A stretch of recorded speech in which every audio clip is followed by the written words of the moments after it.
Okay, so we are looking at some events leading to Lincoln's election. There are going to be three different kind of views about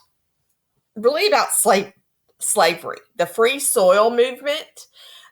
This is the Northern Democrats and the Whigs. They supported the Wilmot Proviso. They didn't mind Southern slavery, but they wanted the West to be free. So free soil, free labor, and free men. Okay, that's the Free Soil Party. Then you've got the Southern view, which, I mean, you can probably guess. It is against all abolition of slavery anywhere. They hated it, okay? They did not agree with it, and they felt like it was a threat against their way of life. Then you got popular sovereignty. I made sure I spelled it right. Said Congress can't decide, that only the people by a vote of those in that area. So, it takes a vote, and the majority view of those people will be what is said about slavery in their area. Zachary Taylor, ZT, won running on a Whig ticket. He is a Mexican-American war hero. He is not very political and didn't really care either way on slavery, but he will own slaves, okay? And he's actually going to oppose the Compromise of 1850 because the issue comes up with California. The 49ers in California and all them, they're going to vote, and they're going to vote to be a free state, but the representatives in Congress, the Southern, they're going to be upset. Henry Clay is going to write the Compromise of 1850. The big debates in Congress are going to be Henry Clay, Daniel Webster, and Stephen Douglas, and William Seward. And they're all going to have speeches. Some of them are going to be, free soil, free people. Some of them are going to be for the Southerners against any abolition of slavery. Zachary Taylor is going to die in the middle of this. Yes, I know. I think he dies of cholera, I believe. Yeah. Like an intestinal disease. So his vice president, Millard Fillmore, becomes president, and this is a big deal because he supports the Compromise of 1850. So it's going to pass. What if Zachary Taylor didn't die? Would he have vetoed the Compromise of 1850? Big question. I don't know.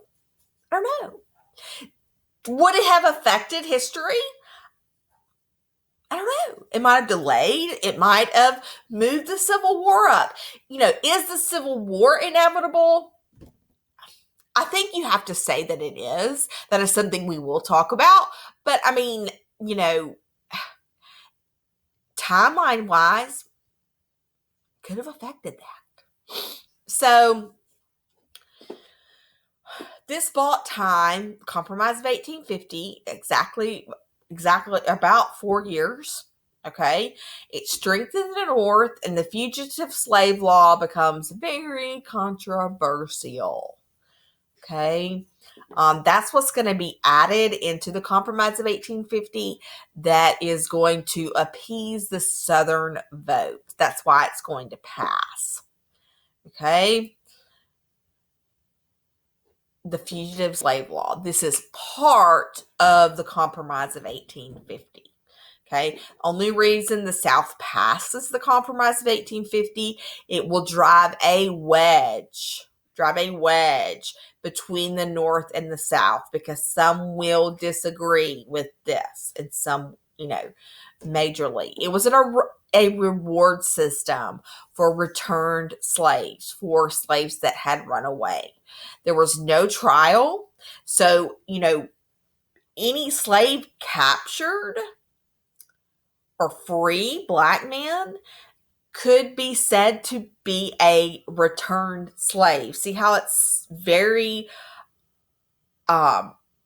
unfair, okay? Because there is no trial for the captured. So no African American in the North would be safe. Think about that. Think about if you've been freed for years. What does that mean for you? So there were penalties for white people that had helped runaway slaves under this law. So it becomes very controversial.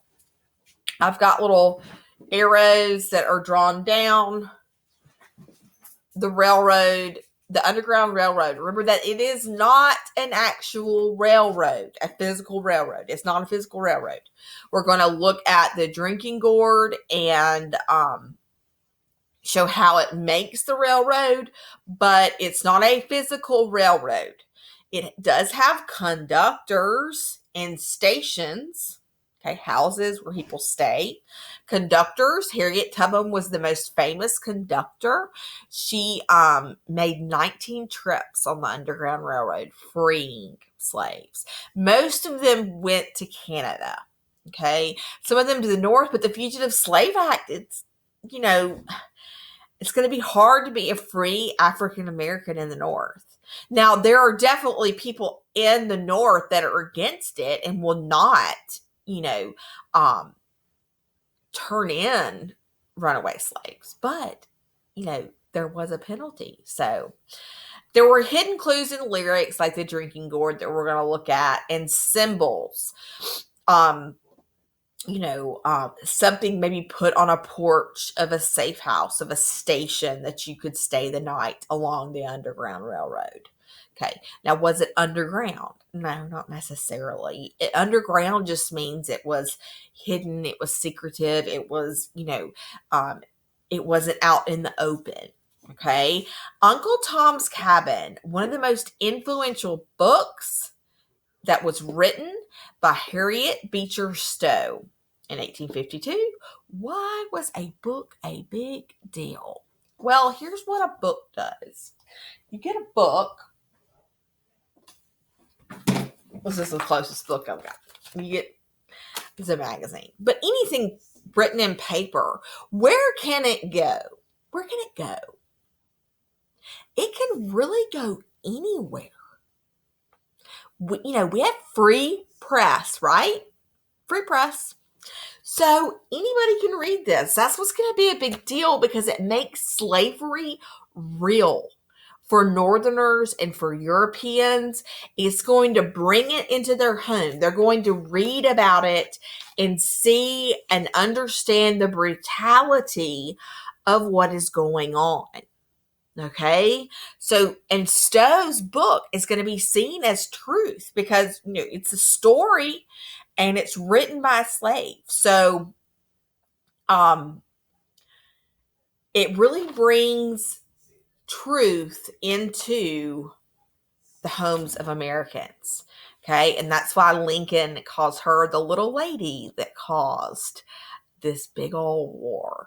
Okay, that's why he says that about her, because her book will be a cause, okay, of the Civil War. 4 years after, violence is going to begin. Violence. This is where we see the end of civil discord. Violence is a show that, we've lost the ability to be civil. Okay. Once punches are thrown anytime, anywhere, you've lost a function of civil discord. You've lost the function of something being, discussed. Okay. You got the Kansas-Nebraska Act that upsets a lot of people. Okay. It causes bleeding Kansas. Basically it's a battleground about slave versus free. And they're going to get in this, and it's going to become bloody. Okay. That's why it's called Bleeding Kansas. You got John Brown attack. He is an abolitionist that led an attack. I think 4 or 5 were killed in the attack to try to free slaves. The caning of Charles Sumner. Charles Sumner is a senator, and he is a pro-abolitionist. He's an abolitionist, and he makes the speech making fun of Butler.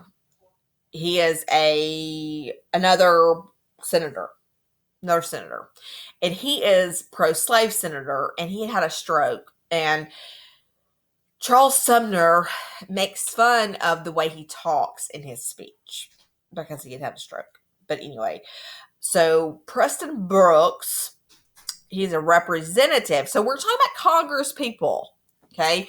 He is a representative, and he is related to the Butler guy, okay? And he takes a walking cane, and he goes into Charles Sumner's office and beats Charles Sumner with a cane. Almost to death. He does live through it, but major physical impairments. So this is a sign that we've lost, we've lost the whole discord idea. Okay. The election of 1856 is going to foreshadow the emergence of a very powerful political party, the Republican Party. I drew a party hat. I couldn't figure out what I drew. It's a party hat, the Republican Party hat. Between 1860 and 1932, they're going to win all of the elections except for 4. So this is a big foreshadowing. Now, the 1856 election, they will not win, but they get really close. Okay, Buchanan will actually win, and he was going to fumble through his presidency very ungracefully, especially over the Lecompton Constitution issue in Kansas. And this will lead to bloody Kansas, okay? Lecompton Constitution is a call for pro-slavery, and basically, Buchanan had to either accept or reject this constitution that was written by this small faction of Kansas, and he's going to accept it and push it to Congress, and Congress is going to get very upset, and therefore there's going to be a bloody battle in Kansas. Then comes the Dred Scott decision, probably one of I will fully, y'all know I cannot spell very well. I had to mark out where I had started writing decision wrong. So that's where that is. It is a pro-slave decision by the Supreme Court. It is a sad point. It will get overturned, obviously, but the abolitionists are going to get very upset about this decision. Dred Scott was a slave in Missouri, and then he went with his master and lived as a freeman in Wisconsin for 2 years. And then he comes back to Missouri. Okay. A lot of times, even when we'll talk about this, when Emancipation Proclamation, and we free the slaves, a lot of times the slaves, they become freemen, but they stay and work, kind of like a sharecropping faction, because they don't have any other skills, and they don't really have anywhere else to go. So this is kind of what happened. So he moved back and forth with his slave owner. And when Scott goes back to Missouri, Scott says, well, I was a resident as a freeman, so I'm a freeman. I'm not a slave. And so he sues, and it goes all the way to the Supreme Court. Roger Taney is the Chief Justice, and they're going to decide against Scott because he said he couldn't even sue. Since he was an African American, he wasn't even a citizen. Think about that. Let that set in. The Supreme Court said because he was African American, he couldn't even sue the court. He couldn't even sue because he wasn't a citizen.